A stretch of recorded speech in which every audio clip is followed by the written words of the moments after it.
Boa tarde, ouvintes da Rádio Urbana, seguidores do YouTube, do Instagram, das nossas redes sociais. Sejam bem-vindos a mais uma edição do seu podcast de eleição Pulso do Mercado. Este podcast que é o espaço onde se analisam temas que moldam a economia, negócios, mercados, e não só em Angola, mas no mundo. Antes de começarmos, permitam-me parabenizar aqui o meu companheiro e co-apresentador, que muito admiro, Zé Dilson Almeida, que hoje completa mais uma resenha primavera, uma volta ao sol. Parabéns, Zé Dilson, e obrigada por ter este projeto aqui contigo, que tanto me orgulha. Parabéns. Boa tarde, ouvintes. Karina, boa tarde e muito obrigado. Bem, eu não podia pedir a melhor forma de celebrar do que aqui a trabalhar num tema tão importante para Angola, que vais começar aqui a explicar o tema. Então, na edição de hoje vamos mergulhar num tema muito marcante em termos de geopolítica contemporânea, que é o Irão, sanções e o jogo invisível do petróleo. Como é que as sanções internacionais influenciam no mercado energético? Quem ganha, quem perde? E de que forma estas decisões podem impactar economias, produtos de petróleo? E como é que Angola gera isso tudo? Para nos ajudar a compreender este complexo tabuleiro geopolítico, temos connosco hoje, com muita honra, o professor Dr. Flávio Inocêncio, doutorado em Direito pela Nottingham Law School, no Reino Unido, advogado, consultor internacional e académico, com mais de 15 anos de experiência nas áreas do direito comercial internacional, arbitragem, energia, investimento estrangeiro e compliance. Tem uma vasta experiência em arbitragem internacional, sobretudo nos setores de energia, petróleo e gás. Foi diretor do programa LLM em Oil and Gas Energy Law da Universidade de Coventry. É autor de diversas obras jurídicas e integra prestigiadas organizações internacionais ligadas à energia, do compliance à governação corporativa. Professor Dr. Flávio Inocêncio, seja muito bem-vindo ao Pulso do Mercado. É um gosto tê-lo conosco. Bem-vindo, doutor. Obrigado, é um prazer estar aqui. Boa tarde. Gostaria, antes de mais, agradecer pelo convite e dar os parabéns ao Zé Dilson, que é um prazer conhecer-te. É um prazer e já agora espero que depois possamos manter a colaboração, né, para longo prazo. E também gostaria de saudar a Karina pelo convite. É um prazer estar aqui e a aprendizagem é mútua, não é? Porque todos nós temos conhecimento parcelar, ninguém domina tudo. Creio que poderá ser uma interação interessante. Muito. Já agora dizer que foi meu professor de mestrado. Então tenho muita estima pelo Dr. Flávio. Se calhar para começarmos, vou já iniciar com uma pergunta e depois passo a bola para o Zé Dilson, que é: estamos aqui a assistir a uma guerra do petróleo ou uma guerra em que o petróleo é apenas uma das peças de um jogo geopolítico muito maior? Para eu responder? Penso que o petróleo é uma das peças apenas. Nós não podemos reduzir o jogo geopolítico ao petróleo. Embora o interesse americano no pós-Segunda Guerra Mundial foi essencialmente que substituísse o Império Britânico. A maior parte do Médio Oriente foi dominado durante a Pax Britânica. A partir do século XIX, principalmente depois do colapso do Império Otomano, dominava parcialmente o Golfo, a Arábia Saudita, o Médio Oriente quase todo, com exceção da Pérsia, né, o Irão, né, que estamos a falar agora. Sempre houve uma rivalidade entre o Império Otomano e também os persas. Eu diria que sim, é o petróleo, mas é uma componente. Os americanos, da substituição do Império Britânico, fizeram uma espécie de acordo, vamos chamar assim, uma relação de protetorado com os Estados do Golfo, onde os americanos garantiam proteção militar e também programas de desenvolvimento e assistência técnica em troca desses países usarem o dólar como moeda de reserva internacional, que impôs depois na Guerra Mundial, e os Estados Unidos assumirem-se como um novo império britânico, não é? E aí é que surge a Pax Americana. Aliás, quando eu ensino dia de petróleo e gás, quando ensinava, um dos vídeos que eu mostrava foi o famoso encontro do rei saudita a bordo de um navio americano com o Franklin Delano Roosevelt, no ano onde ele morreu, onde o Roosevelt, muita gente não sabe, mas quase não se conseguia levantar, e a doutrina ou a literatura, aliás, há um grande livro que é do Daniel Yergin, que é um dos grandes nomes do petróleo, se chama The Price, retrata isso. E a doutrina e literatura chama-se Sim. relação Unholy Alliance.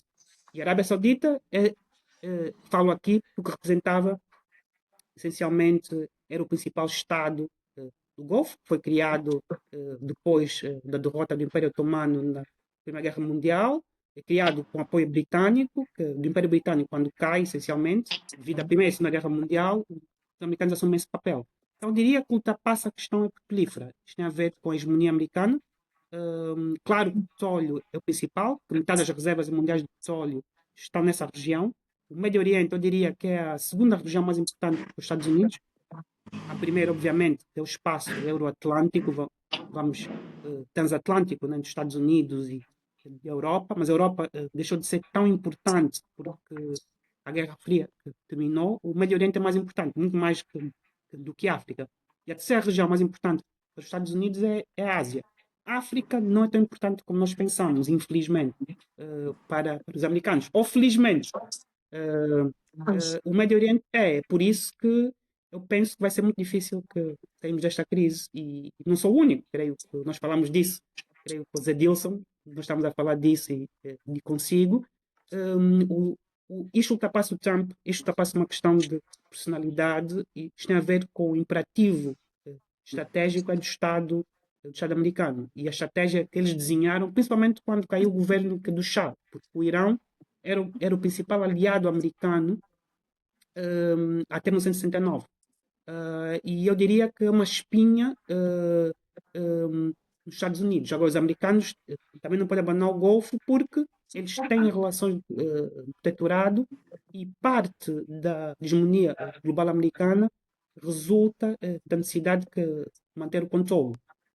Isto ultrapassa o Trump. Creio que a grande novidade é esta. As pessoas, eu acho, que não entendem esta parte.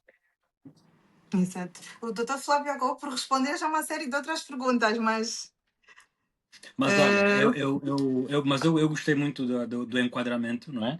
Aqui foi até o FDR, o FDR, etc. Mas diga uma coisa, aqui Dr. Flávio, desde o início do conflito, né, em fevereiro, o Brent chegou aqui a subir mais de 55%. Já tocou os $120. Já tocou e vai oscilando agora, né? Será que nos podia explicar aqui de uma forma simples porquê é que o Estreito de Hormuz tem esse peso tão desproporcional no mercado global? Primeiro, eu quando faço análises petrolíferas não olho para o direito, apesar de ser jurista de formação, olho sempre para a economia da energia, e olho para a procura e oferta mundial de energia, e isso inclui petróleo e gás. E há uma correlação entre petróleo e gás, entre a procura. O problema é que 30% de petróleo mundial e gás natural passa por aí. Eu não sei qual é a percentagem de produtos petroquímicos, Exato. mas é bastante elevada, e isso tem um impacto também no mercado. Então, isto tem a ver com o volume. E a outra questão é que não se construiu muitas alternativas ao estreito, porque era mais fácil Ok. utilizar os petroleiros. Porque o Irão nunca impediu a passagem. Houve uma guerra nos anos 80, para quem estudou isto, chamada Guerra dos Petroleiros, quando houve a Revolução Iraniana. Os americanos conseguiram que o Irão não impusesse a sua hegemonia. Os americanos apoiaram até Saddam Hussein na invasão contra o Irão, que teve quase 1 milhão de homens, que a União Soviética apoiou também do Iraque, e curiosamente Israel vendeu armamento para o Irão contra o Iraque, porque Israel sempre quis uma espécie de equilíbrio. Então, houve um conflito, mas o Irão foi, eu não vou dizer que derrotado, mas houve uma espécie de detente. Os americanos não escalaram a guerra, chamada Guerra dos Petroleiros, onde também havia ataques de petroleiros de ambos os lados. Os americanos conseguiram manter o Estreito livre. Então, isto não vem de agora. Um, e, Ok. mas respondendo à sua pergunta, o outro problema quanto ao preço é o mercado de futuros. Qual é o problema? Nós temos 10 vezes mais, 10 a 20 vezes mais petróleo negociado no mercado de futuros que petróleo físico. Porque se fosse só pelo petróleo físico, o preço que teria continuado a preços bastante elevados. Porque eu posso manipular o mercado de futuros. Isto já aconteceu também no mercado de ouro. Há um problema até no mercado de ouro em Londres, onde houve falha de ouro físico. O mercado físico tinha um preço e o mercado de futuros outro. Aliás, eu se quiser hoje petróleo físico dos Estados do Golfo, eu não vou conseguir pagar o preço de referência Brent. O preço físico é muito superior a esse. Isso é publicado pela Pois, Platts. Pela Platts. A há aqui Platts na verdade. publica os preços reais, não é? Pois, há aqui na verdade há aqui algo curioso que foi descrito pela Reuters, né? Que há uma ruptura no mercado, né? Em que o petróleo físico chegou a negociar em máximos históricos, enquanto os futuros, em certos momentos, sinalizavam mais calma do que a situação no terreno sugeria. Como é que isto é possível, doutor? Isto é possível porque o mercado de futuros, a maior parte das pessoas e das empresas que compram o mercado de futuros é para fazer dinheiro, não é? Isto aconteceu no mercado de ouro. Se calhar depois eu vou tentar explicar o que aconteceu. Houve também uma diferença enorme entre o mercado de futuros e físico. E só vai haver um problema quando ocorrer a entrega. E se não houver para entrega, o que acontece? Que da maior parte das empresas ou compradores que fazem negociação, eles não querem o petróleo físico. O que eles querem fazer lucro, querem fazer especulação ou querem vender esta opção de compra. Então, e depois da ideia que ideia é essa. Só haveria um problema se, ao fim da entrega do prazo de entrega do mercado de futuros, não se tivesse o petróleo físico. Mas, tipicamente, o que acontece é eu prefiro receber uma compensação em dinheiro, não necessariamente a entrega do petróleo físico. Aliás, no Covid foi o contrário, não sei se recorda. O WTI que chegou a estar negativo. Isto é, Certo. eu tinha que pagar para vender o petróleo físico porque ocorreu o contrário, porque houve um colapso da demanda.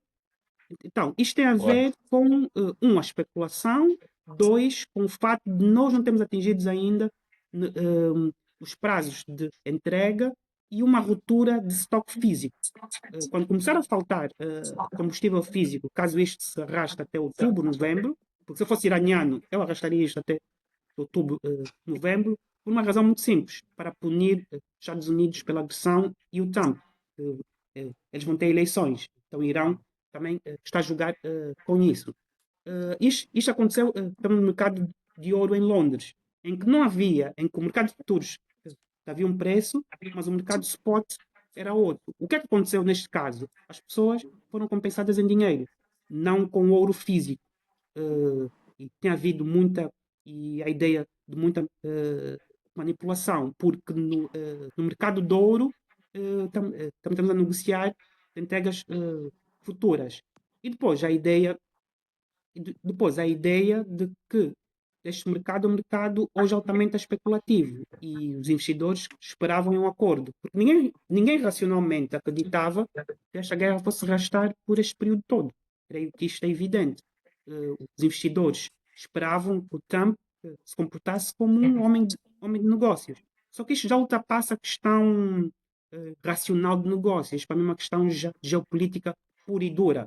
E tem a ver com interesses do Estado americano que queriam utilizar esta janela de oportunidade para poder derrubar o regime, tanto que eu pensei que houvesse uma quinta coluna no Irão que pudesse derrubar o regime, porque não é possível iniciar uma mudança de regime com meros ataques aéreos. Não há na doutrina ou na história recente história de eu atacar um país e esse país basicamente submetesse. Isso aconteceu com a Venezuela, mas foi um caso muito específico. Né? O Irão está preparado para um conflito em larga escala.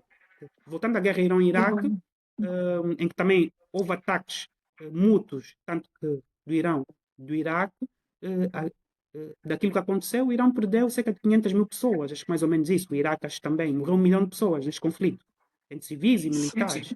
Então, o Irão está disposto a absorver muitas perdas. É por isso que eu acreditei que fosse haver um acordo. Quando houve o anúncio do memorando de entendimento, e se reparar bem, a guerra não está a atingir o nível de intensidade que atingiu no primeiro mês. Os americanos parece que não têm estoque para continuar este nível De armamento, certo. assim, de intensidade. Portanto, é por isso que eu penso que o mercado que oscilou, porque acreditou-se que fosse haver uma negociação. Logo, penso que é isto. E quem é que acha, ou seja, quem entende dentro dessa disparidade, não é? Começando aqui pela pergunta, quem tende normalmente a beneficiar-se dessa disparidade entre o preço físico e o preço futuro? São os traders, são os produtores ou ambos saem a ganhar? Eu diria os traders. É claro que os produtores ganham porque o petróleo físico ultrapassa. Para vermos qual é o preço real, nós temos que ir à Platts. A Platts é a principal plataforma dos preços petrolíferos. E eles têm chamados posted prices. Então, colocam à disposição, tem que se pagar, mas em regra nós podemos ter acesso aos preços e vemos qual é o preço real do crude, que cada crude tem a sua característica, de acordo com a sua viscosidade e de acordo com o API, o grau de gravidade, não é? Determinado pelo American Petroleum Institute. Então, o petróleo varia. O Brent é o preço de referência mais usado, mas cada rama tem o seu preço, de acordo Só com o tipo qualidade. de petróleo estamos a falar e a sua qualidade. Nós vamos utilizar aqui o Brent como preço de referência global. Os produtores ganham porque o preço físico real é muito mais elevado do que o mercado de futuros. Os traders ganham porque passa a ser basicamente papel. Nós não estamos a negociar já petróleo, já não há uma relação com os fundamentais. É por isso que eu disse, quando eu analiso este petróleo, tipo, este mercado, tive até um aluno que dizia, não, mas você analisa de acordo com a norma? Não, digo, não, olho para a procura e oferta mundial do petróleo, que anda à volta dos 105 milhões de barris dia, cresce mais ou menos 1 milhão de barris por dia, e esperava-se, a Agência de Energia Internacional, aliás, nós tivemos um debate onde eu participei, que o pico de demanda de petróleo fosse em 2030. Só que o que o mundo ocidental esperava, só que o mundo tem classes médias a crescer, tem economias a crescer, inclusive a nossa, né? Onde o consumo tende a aumentar e há um efeito de substituição imediata na transição energética. Né? Então, o mercado anda à volta de 105 milhões de barris, mas o mercado de futuros é 10, 20 vezes isso.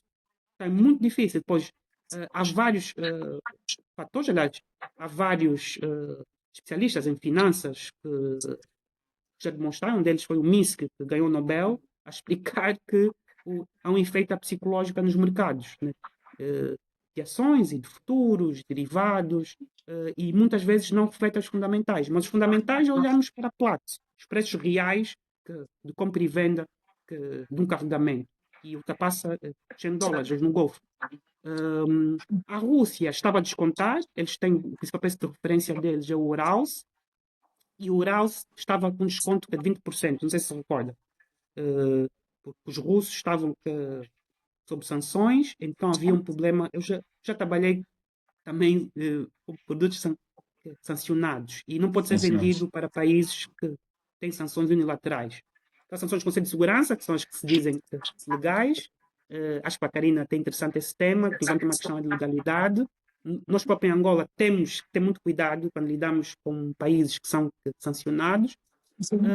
Mas voltando ao ponto, a Rússia estava a descontar o preço, $20.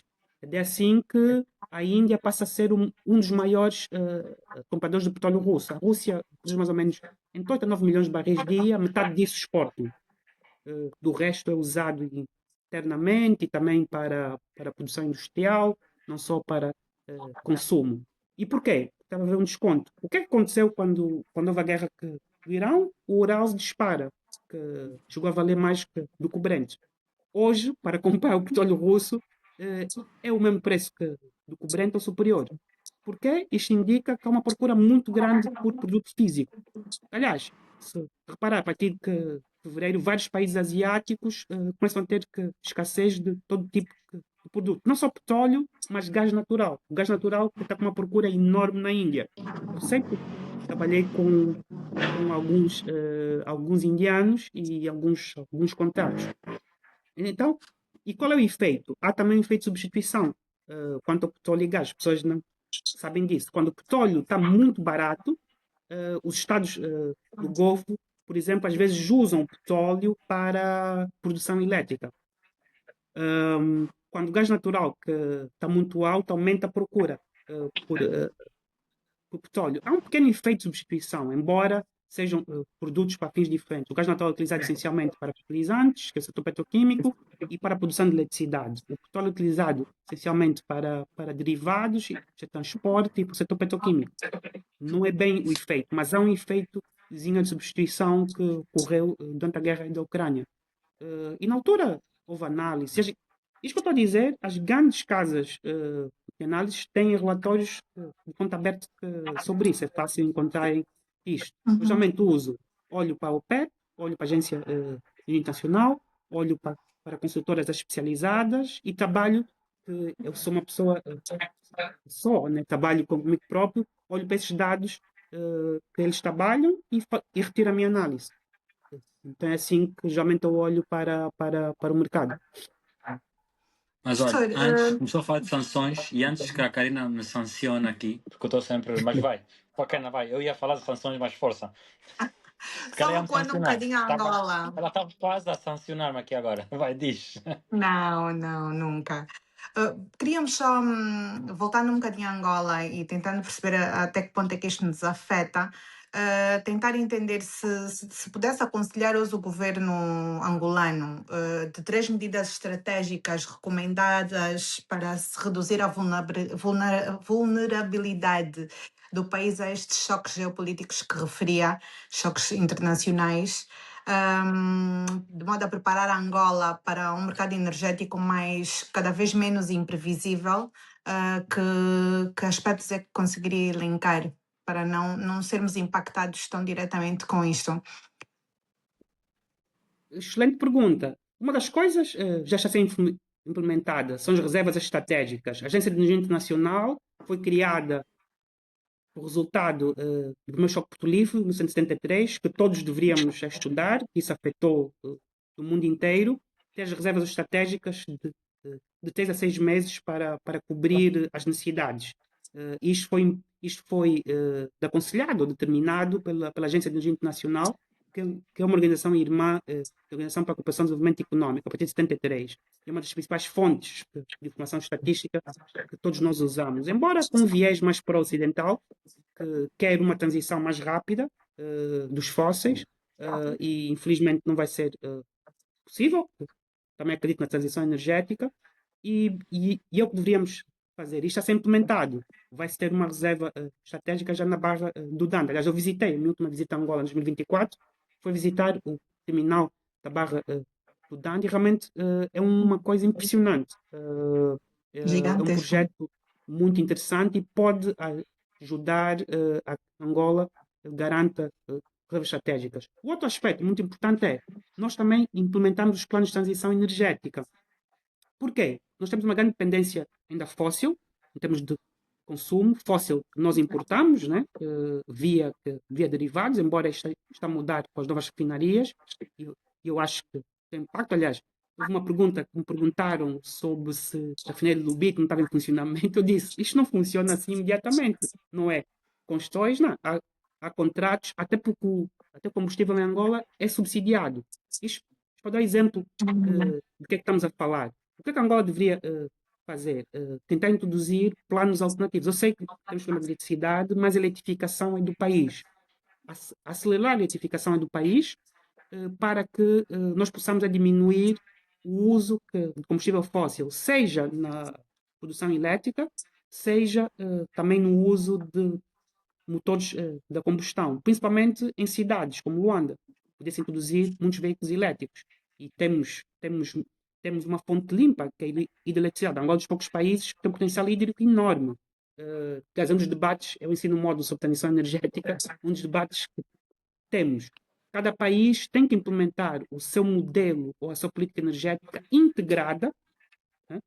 Olhando para o petróleo. Angola é um país produtor, mas importa fósseis. Isto é uma dependência. Se houver uma crise a sério, onde, imaginemos, o preço do petróleo vá para $200 o barril, nós vamos continuar a importar os derivados. Isto vai fazer disparar o preço. Temos que dinheiro para assegurar os subsídios. Imaginemos, temos que subsidiar. Acho que a gasolina está a 200 kwanzas, eu vi, e o gasóleo 450. Mas imaginemos quanto é que o Estado vai ter que despender se o preço do petróleo duplicar. Então, nós pensarmos isso. O outro aspecto é acelerar o nosso próprio mercado de capitais. Mas aqui estão vocês para trabalhar nisso, para ajudar a Comissão de Mercado de Capitais, a Bodiva e os agentes econômicos internos para que o mercado de capitais funcione. Outro aspecto é seguros, né? Também pensar a forma como os seguros podem de ajudar isso. O outro é integrar Angola dentro da economia da região, não é? Para termos também capacidade de cooperar com outros países. Namíbia vai se tornar um dos maiores produtores de petróleo e gás de África. Nós tentamos integrar nossas políticas energéticas dentro da região. É o que eu sugeria. E depois, saber que isto de subsídios combustíveis tem um aspecto social, mas também nos convida ao desperdício e ao tráfico. O que está a ser subsidiado aqui é mais um incentivo para ser vendido a preço de mercado, ou na RDC, ou na Zâmbia, ou na Namíbia. E isso é um desperdício, né? Então tem que se considerar estes aspectos todos. É por isso que quando se olha para a energia, eu sempre vejo como um todo. Eu não vejo só o petróleo aqui, a eletricidade aqui. Tem que pensar como um todo. E depois, Angola não é price maker, né? Como se diz, né? Price taker em termos de petróleo e gás. Eu penso que devíamos pensar as energias de forma integrada, tanto a eletricidade como petróleo, como gás natural. Para mim, está tudo ligado. Quando eu olho para o mix energético, ou matriz energética, eu olho de forma integrada, não olho só para o petróleo, como muita gente faz, e devíamos pensar assim. E devíamos acelerar um plano de transição energética, porque, obviamente, o petróleo, vamos ter um pico da demanda em breve, não sabemos que vai ser em 2030, 2040, 2050. O problema não vai ser falta de petróleo, vai ser falta de demanda ou de procura de agregada por petróleo. Então temos que pensar numa perspectiva integrada e na utilização desse petróleo para o nosso mercado interno.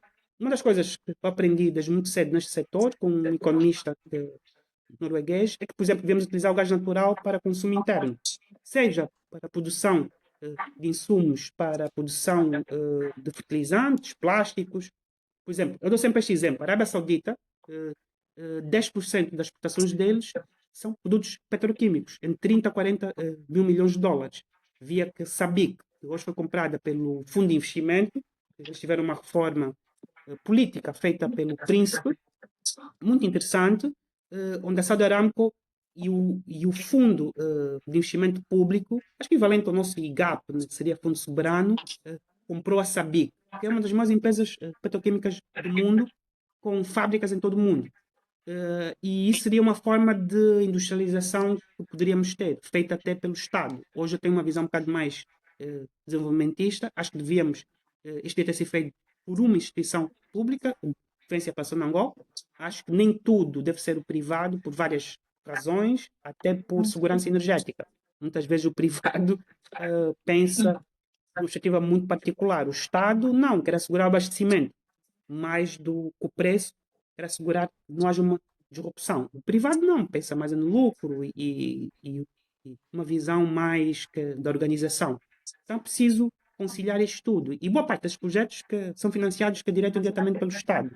Por exemplo, a refineria de Cabinda, financiada também com dinheiro da Sonangol, porque a gente não tinha capital suficiente, apesar de ser da acionista. Então, o Estado deveria ter a maioria do capital social nesses casos. E a questão da petroquímica requer muito investimento. Nós não temos grandes magnatas, não temos os dangotes. Temos alguns, né, grupos vão tendo, mas não dessa dimensão. Agora, independente de ser privado ou não, para mim é indiferente. Seria bom que tivéssemos estas indústrias aqui no país.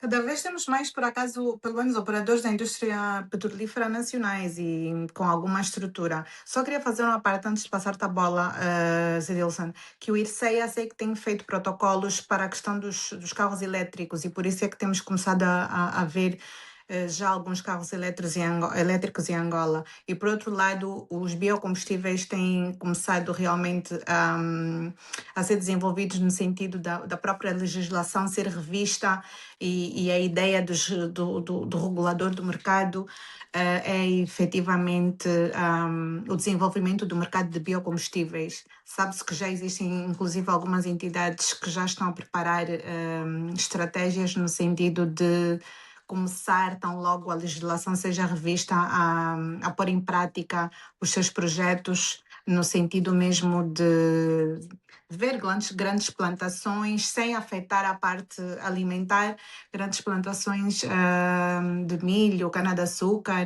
rícino, para poder então pôr em marcha os projetos de bio e conseguir-se ganhar dinheiro e não afetar os outros tipos de os combustíveis fósseis que são os sempre usados, né? Então já está a Angola já está a começar a entrar nesse rumo um pouco por aí, meio a pé coxinho, mas acho que após a legislação estar em vigor, as coisas vão começar a correr um bocadinho mais rapidamente. Zedilson, passo a palavra. Eu não sei, tu tinhas uma pergunta de follow-up desta? Podes fazer, porque eu ainda queria voltar às sanções. Então, se quiseres dar um follow-up ao que o doutor respondeu, é tranquilo. Para não dizeres que eu estou a monopolizar as perguntas.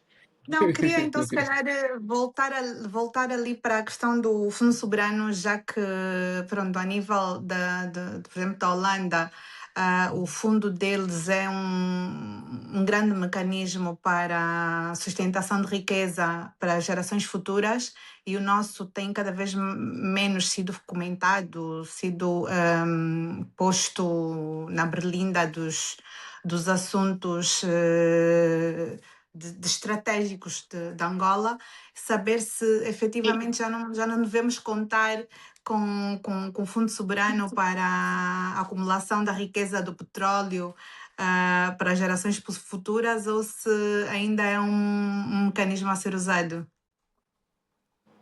Pergunta para mim ou para... Sim, pois. para sim. A questão da Noruega, e eu estive lá, estive no Parlamento norueguês, a convite deles, convidaram-me ao Conselho para a África, tinha um Conselho para a África em 2016 e fiz uma apresentação e tudo sobre a reforma do setor petrolífero, que na altura estava a ser gizada, e estive no Parlamento, conheci muita gente.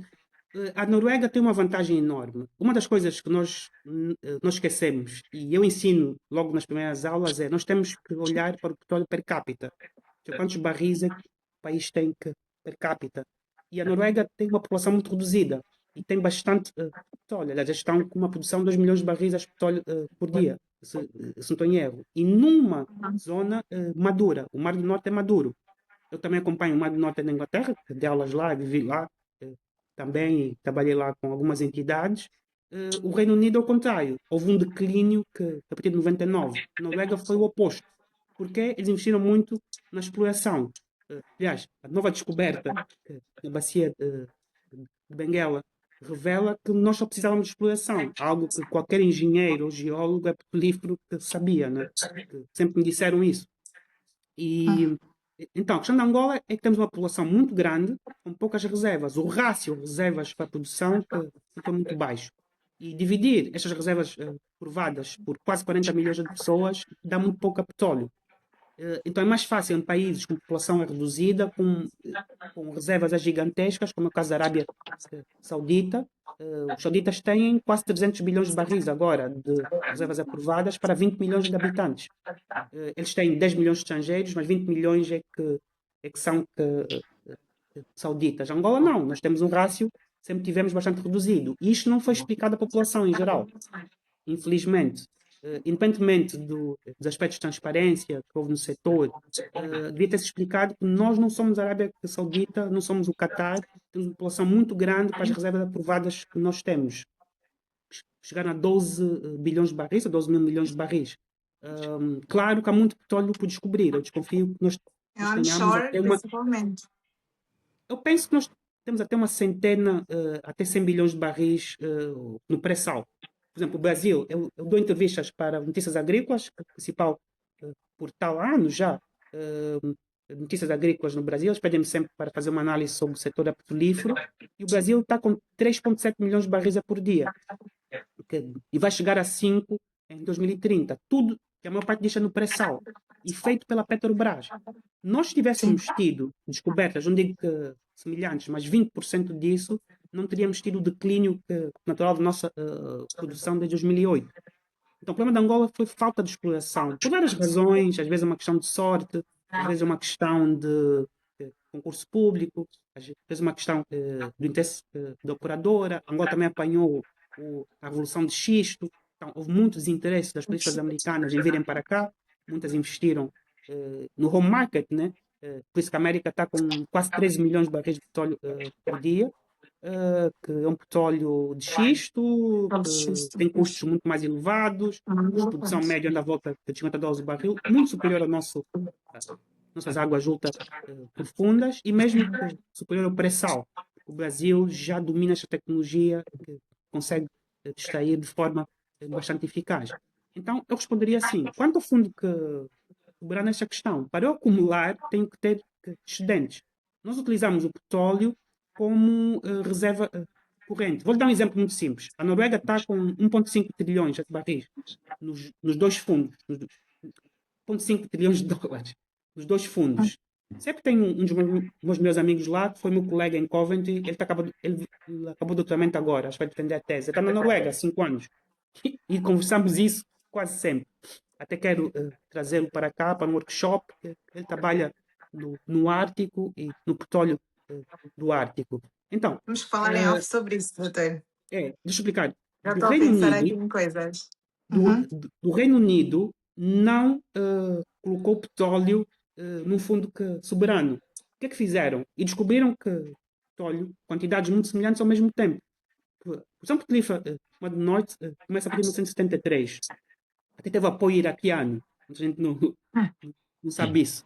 Quem desenvolveu o primeiro quadro regulatório do setor energético norueguês foi um iraquiano. O Financial Times fez até um artigo sobre ele há 10 anos atrás. Depois posso enviar para a Karina, para vocês até colocarem, para darem aqui para os ouvintes, não é? Então, a questão do Reino Unido, o que é que eles fizeram? Utilizaram o petróleo como nós utilizamos, como despesa corrente, não para poupanças. Os noruegueses só começaram este fundo em 1990. Estive lá e eles explicaram como aconteceu. Ofereceram-me até, foram para um restaurante de carne de baleia. Eu disse, eu não como isso. Eu acho um crime. Eu não sou ativista, mas eu acho um crime. Eu acho que aquilo é um animal tão precioso. Eu acho que não temos que preservar, né? Há muito peixe. E eu gostei muito da Noruega, tirando esse aspecto das baleias que eles comem ainda. E dizem que é para uso artesanal, mas não é. Eles metem nos restaurantes. Mas só dizer que o problema é esse. É muito difícil tu dizeres a um país onde há pessoas ainda a passar fome, dificuldades, dizer que não, o dinheiro do petróleo vai para um fundo e não vai para o básico, para o setor social. Então, por mais que o executivo, o nosso governo, o Estado queira, é muito difícil. Então, teria que ser um quadro onde estamos em diversificação econômica e tu podes utilizar este recurso, sim, para colocar no fundo para acelerar o desenvolvimento. Hoje estou convencido que o desenvolvimento vai ter que ser feito parcialmente pelo Estado. Hoje estou inteiramente convencido. Investimento só direto estrangeiro e depois de muitos anos não vai chegar. Por melhor ambiente de negócio que tenhamos, que há aspectos como infraestruturas, autoestradas, o IDE pode ajudar, eu não vou dizer que não, mas o Estado vai ter que assumir um papel desenvolvimentista, como ocorreu em Singapura, que o Estado disse, não, tem que investir, senão mais ninguém investe, para criar o mercado. E depois aí o Estado pode... E agora com os biocombustíveis, biocombustíveis, que é terrenos, ninguém vai querer investir numa província longínqua onde as estradas são completamente difíceis de acesso. Eu sei que isso gera riscos de compliance e riscos de corrupção, mas vai ter que ser o Estado. Temos que introduzir mecanismos já de controle. Hoje estou convencido disso. Aliás, é isso que vou falar de domingo, Amanhã. também sim, amanhã com outra pessoa, onde vou mencionar esta entrevista.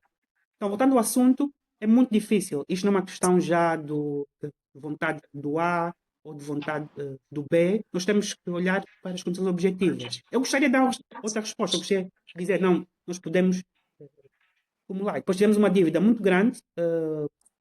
Eu até defendi em 2022, quando houve a guerra da Ucrânia, que esses excedentes fossem para o setor social.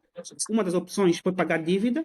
Hoje em dia eu penso que foi acertado esta decisão da atual ministra das Finanças. Eu estava errado, ela estava certa, porque realmente isto dá uma outra capacidade de financiamento ao Estado. Já temos um problema grave de que parte das receitas, acho que é mais de metade, não? Vai para pagar dívida, mas amortizou-se que boa parte dessa dívida.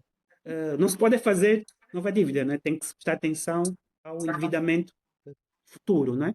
Mas voltando ao ponto, o Fundo Soberano só poderá ter um papel nessas condições. Agora, aquilo que existe, que são os 3 mil milhões de dólares, pode ser aplicado a esses projetos. Da agricultura, nós temos que ser autossuficientes. Isto, se eu mandasse, qualquer de investimento, eu colocava a agricultura como prioridade.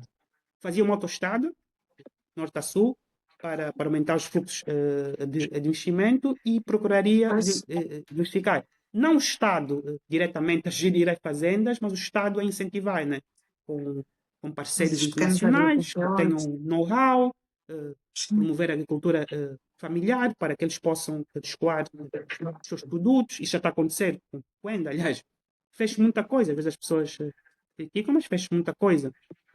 E seria isso, da agricultura e o setor mineral, mas isso fica para, acho que pode perguntar para aquele especialista nisso. Estes dois setores creio que vão ser a alavanca que a economia angola nas próximas décadas. E serviços, né? Mas os serviços, isso creio que vocês dominam isso melhor do que eu. Então, o nosso Orçamento Geral do Estado para este ano foi construído com um barril de referência na ordem dos $60, 61 na verdade, né? E durante esta guerra, este valor já foi ultrapassado largamente em vários momentos, né? Este ano. Então, neste caso, isto, e conforme estava a dizer há bocado, isto representa, no fundo, um prémio, não é? Inesperado aqui para o Estado angolano. Por outro lado, os dados do primeiro semestre já mostravam aqui receitas petrolíferas muito acima do inicialmente previsto para o ano, certo? Então, neste caso, Angola está, de facto, a beneficiar-se financeiramente deste conflito, só para poder desconstruir um bocadinho o que disse há bocado, que eu acho que se calhar nem todos conseguiram perceber isto. A pergunta é para mim ou para a Karina? Sempre para si. A pergunta é sempre para si aqui. Ok. Eu não gosto de monopolizar e gosto de dar espaço. Não. Aqui esses temas apaixonam-me, então. Não, a tarde é sua, Okay. então as perguntas aqui vão ser sempre para si. Não se preocupem em monopolizar. O que nós queremos é desconstruir esse sistema, desconstruir o tema e deixar aqui os nossos ouvintes a saberem um bocadinho mais, a estarem mais informados sobre isto. Por isso, nada melhor que o doutor para explicar isto. Nós estamos a ganhar, sim, o orçamento para 2026 foi feito a esse preço e estamos a ganhar um excedente. A questão fundamental é que a estratégia, creio que do Ministério das Finanças, é para amortizar a dívida. Não vou falar aqui sobre a construção de nova dívida, que é uma questão interna e outras pessoas que têm acompanhado isso muito bem. E realmente o esforço que havia para pagamento de dívida era bastante elevado, mais de metade das receitas eram para pagar dívida.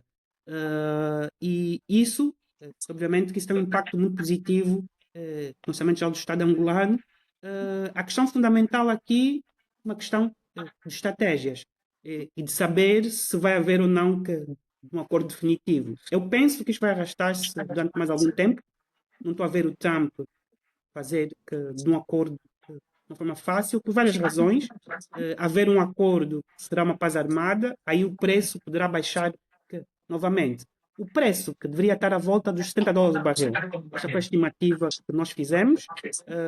Por quê? Porque havia, antes deste conflito, muito petróleo no mercado para o nível da demanda. E a maior parte das casas ou das consultoras que trabalham nisto colocavam o barril cerca de $70 o barril.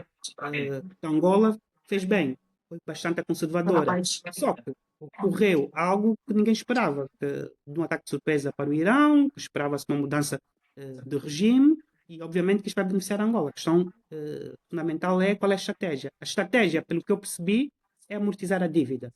Embora haja Constituição, nova dívida, o que seria bom era tentar diminuir a taxa de esforço que existe. Boa parte das receitas vão para isso, e saiu uma notícia no Expansão, que li recentemente, em que boa parte disso era também para os subsídios a combustíveis. É por isso que eu disse, temos que pensar na questão dos subsídios combustíveis e substituir isso por um subsídio social para as pessoas mais carenciadas.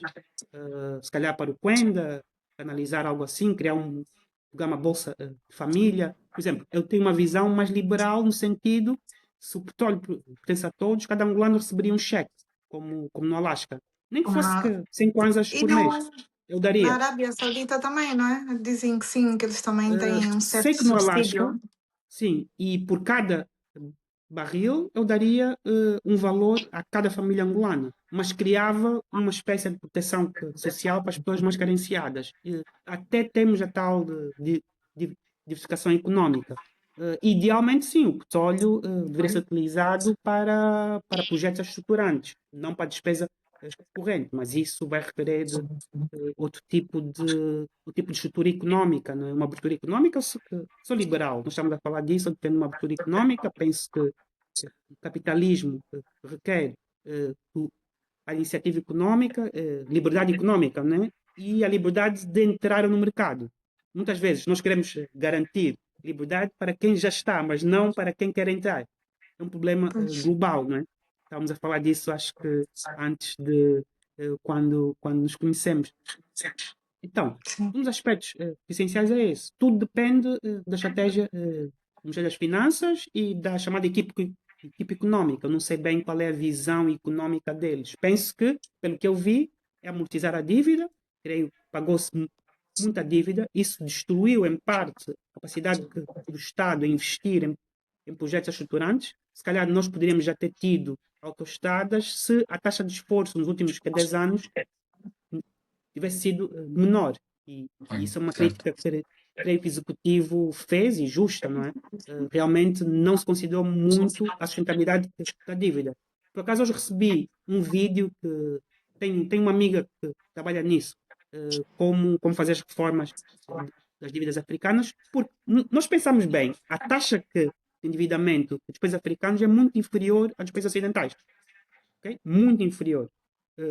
Se olharmos para o mapa. Mas porquê? Porque existe um risco muito maior, são economias pouco diversificadas e também há outro aspecto, que é nós temos um déficit na balança, na conta corrente. Acho que o Zé Dilson aqui sabe disso. Angola é um país que tem um superávit no comércio de bens, mas temos um déficit na conta corrente. Isto é, sai mais capital de Angola que entra. Isto não é só em Angola. E há um professor do Burundi que tem se dedicado nos últimos 30 anos a isto. Isto são os aspectos que têm que ser revistos. Temos que tornar estes países mais atrativos para que o dinheiro fique cá. Okay? Com mais confiança, com mais segurança jurídica, com uma moeda mais estável. Uma das razões é que nós temos uma moeda muito instável e tivemos um colapso da moeda nos últimos 10 anos. Mas é um aspecto africano. Sai mais dinheiro da África legalmente. Eu não estou a falar dos fluxos ilegais. Isso é outra discussão que também podemos ter. Então, isso são os aspectos que tem que se pensar. E parte disso é a questão da dívida e a questão de muitos pagamentos ao exterior são feitos, faz às vezes muitos contratos de serviços para que o dinheiro saia. Legalmente, eu não estou a Mas, falar doutor, aqui de... só Sim, de há pouco tempo vi uma notícia no Jornal Mercado que dizia que agora, recentemente, foi instituído que o Kwanza vai passar a ser uma das moedas a rodar no campo da SADC. Não sei se também viram sim, essa vi isso. notícia. Vi. Eram só os Por acaso, grandes, agora o contra também já vai ser uma moeda sim, de por acaso eu troca também nessa. leio o mercado. O mercado nisso dá notícia em primeira mão, antes dos outros. Sim, creio que isso pode aumentar a procura internacional. Qual é o problema? O Kwanza quase não tem uma procura internacional. Comparativamente ao Sim. Rand, existe uma procura internacional pelo Rand. O nosso petróleo é cotado em dólares. Se fosse cotado em Kwanzas, nós temos uma procura internacional por Kwanzas. Significava que temos tido uma moeda muito mais forte. Mas a opção Certo. legislativa e também fomos condicionados, essencialmente, porque nós mantivemos a produção americana pós-75, não se nacionalizou. Então, agora, apesar de ter adotado o regime de partido único, não se nacionalizou. Houve uma negociação, aliás, o engenheiro Desidério Costa explicou isso numa conferência há uns anos atrás, como é que as negociações foram feitas no, no Congo-Brazzaville para garantir a presença dos americanos em Cabinda na altura. Então, isto tem a ver com procura e oferta mundial. Nós temos que ter uma procura por kwanzas. Qual é o produto que os estrangeiros querem comprar de Angola? Vai começar a ver agora. E já estamos a exportar já alguns produtos agrícolas, estamos a exportar muitos minerais. Eu acredito muito no setor mineral para a transição energética. Porque a transição energética é uma transição para os O corredor do minerais. Lubito. Sim, não só o corredor do Lubito, o país inteiro. Nós temos que pensar em vários corredores. O Lubito é apenas um. Senão vamos só desenvolver aquela região do Aquele. centro-sul, o resto é esquecido. Temos que pensar de forma integrada como zonas económicas. Não apenas Angola como um país intermediário. Também não me interessa Pois. só que Sim. transportar matéria-prima não processada como tempo colonial. Esta é a minha crítica. Tem um artigo sobre extrativismo que estava para sair, mas tive que fazer uma revisão, que agora atacaram, né, os peer reviewers, né, então agora tem que rever. Isto na academia faz isso, mas uma das críticas que se faz ao extrativismo é essa, é que nós temos um país que só exporta um continente, né? É a mesma crítica que se faz na América Latina. Para fugir a isso, nós temos que criar incentivos para que haja desenvolvimento interno nestas regiões e não sejamos apenas intermediários de matéria-prima que vem da Zâmbia e vem do Copperbelt e do Katanga. E descobrimos cobre. Cobre é um dos metais críticos. Se quiser posso falar um bocadinho disso, que isso tem a ver com a transição energética. Uma das minhas críticas aos ocidentais, quando falam, vocês têm que abandonar os fósseis, eu digo sempre, ok, nós vamos fazer uma transição para o mundo pós-fóssil, mas vocês têm que garantir que esses minerais que vocês precisam para construir os painéis solares, os carros Claro. elétricos, isto tudo, sejam Telemóveis, assim. sustentáveis. E vocês não estão a garantir isso. Então a doutrina diz que a África está a tornar-se uma zona de sacrifício. Vamos sacrificar a África para que eles vivam um mundo pós-fóssil, né? Não. Tudo tem que ser baseado em sustentabilidade. Petróleo, gás, né? É por isso que eu sou um bocado cético sobre a produção que tem zonas protegidas. E penso que tem que se considerar sempre os custos ambientais mesmo da produção petrolífera. E nós consideramos, obviamente, está na lei, a legislação, mas quando eu dou aulas, os alunos privilegiam sempre a maximização de receitas e esquecem a questão ambiental. E eu digo sempre, eu não quero ir para uma praia poluída, que eu poderia utilizar para um resort turístico ou para os meus Mas filhos. olha que agora com essa questão das reservas de petróleo e tudo mais, começamos a alterar efetivamente alguma legislação como de áreas de conservação ambiental, precisamente para explorar em onshore e em alguns casos em zonas de Protegidas, preservação né? ambiental. Sim, Tudo como isso parques. Tudo isso tem que se considerar. Há também um debate desses na Namíbia, na região do Okavango. Tudo é uma questão de haver um debate público e depois a sociedade decidir e depois o poder político implementar a decisão da sociedade. O que não podemos é olhar para o petróleo apenas como olhámos nos anos 80. Eu só quero dinheiro. Esquece a questão do ambiente, esquece o impacto Yeah. que isso tem nas pescas, na agricultura. Mas ainda ontem vi uma reportagem na TPA sobre isso, sobre pescadores que estavam a pescar junto das plataformas petrolíferas e o governo quer impedir, que isso pode provocar riscos, né, para a saúde deles. Só que um dos aspectos que tem que se fazer quando se implementa um projeto petrolífero é internalizar estes custos. Né? Os custos ambientais eu vou internalizar dentro do meu projeto, porque isto é um custo. Isto não se considerava nos anos 70, nos anos 80. Aliás, o projeto Angola LNG foi implementado em parte para evitar a queima do gás. Então, que da própria indústria evoluiu. Por isso que eu defendi, aliás, eu dei o livro às Cacarina, né? Defendi que se ia fazer a revisão já da legislação petrolífera, está totalmente desatualizada, desde 2004. A nova legislação já prevê estas questões de sustentabilidade. Podes continuar a produzir fósseis, podes continuar a usar, mas sempre nessa perspectiva de que tens que olhar para a questão da sustentabilidade, porque estás a considerar outros direitos, outros recursos económicos que tu queres usar. Um deles é o turismo, não é? Não queres só depender de um bem, né? Zé Dilson, né? Falou bem da questão da maldição dos recursos, há muita literatura económica que sobre isso, eu ensino isso, a doença holandesa. A doença holandesa foi um termo dado para a revista The Economist, em 1967, para apreciação da taxa de câmbio, quando a Holanda descobriu gás natural. Se fez desplorar do florim e aumentou as importações. É o que aconteceu no pós-guerra, né? Estamos a importar tudo, né? Bombons, Doutor, palitos, tudo. doutor, Sim. eu não queria nada cortar-lhe, mas nós estamos aqui nos últimos minutos, então se puder aqui, ok, fechar aqui este ponto, agradecia. É só que o tema está, a cabeça está boa, mas só temos uma hora, né? Então temos aqui mais cerca de 4 minutos, então era só, queria só lhe pedir aqui atenção a isto, por favor. Ok.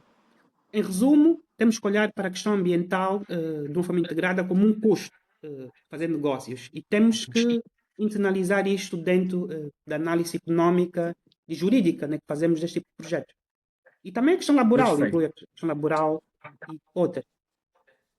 E alguma coisa mais que se calhar não conseguiu passar nas perguntas ou alguma coisinha rápida para podermos fechar? Há aqui alguns pontinhos. Eu tinha aqui como última pergunta, uma pergunta que a Karina fez antes, então aqui o que eu vou lhe dizer é, se puder complementar alguma coisa ou se quiser passar uma mensagem, se calhar para os nossos decisores, eu sei que já falámos sobre isso, qualquer coisa, uma última mensagem que queira deixar aqui para os nossos ouvintes, doutor? Sim, a mensagem é nós temos que olhar para o mundo pós-fóssil, temos que olhar para uma economia pós-petróleo. O petróleo vai continuar a ser importante, nós não podemos ter uma posição de 8 ou 80, né? Não vamos abandonar, como vi muitos ambientalistas. O petróleo hoje pode ser explorado de forma sustentável, hoje há mecanismos até de capturar o carbono para não libertar na atmosfera, na fase da produção. Os noruegueses implementaram isso no Northern Lights. Tive uma aluna que fez uma tese de mestrado sobre isso. Só que temos que pensar numa economia pós-petrolífera. E Angola não tem tanto petróleo como as pessoas imaginam. Então, também é importante consciencializar o público disso. Então, o petróleo por si não iria conseguir fazer com que Angola fosse uma sociedade rentista, né? Onde poucos trabalhassem, vivêssemos só nas instituições estaduais. A mensagem é, principalmente para os jovens, estudem, capacitem-se, há muitas oportunidades interessantes e acreditem em Angola. Perfeito. Dr. Flávio, uma vez mais, muito obrigado por nos ajudar a desmontar este tema tão complexo e a mostrar que por trás dos números do petróleo há sempre direito, política e estratégia. E eu acho que a lição que fica para hoje, aqui a meu ver, é que a guerra no Irão não é só uma notícia distante, porque tem impacto direto no orçamento angolano, mas também pode trazer aqui riscos de inflação. O petróleo, como disse, continua a ser a nossa maior força e a nossa maior vulnerabilidade também, né? Este aqui foi mais um pulso do mercado, todos os sábados, às 12 horas, aqui na Rádio Urbana, 100.5 FM. E se quiser rever este episódio ou partilhar com alguém que precisa de ouvir isto, pode sempre nos encontrar no YouTube em @pulsodomercado.ao. Dr. Flávio Inocêncio, uma vez mais, muito obrigado. Karina, muito obrigado e até ao próximo sábado.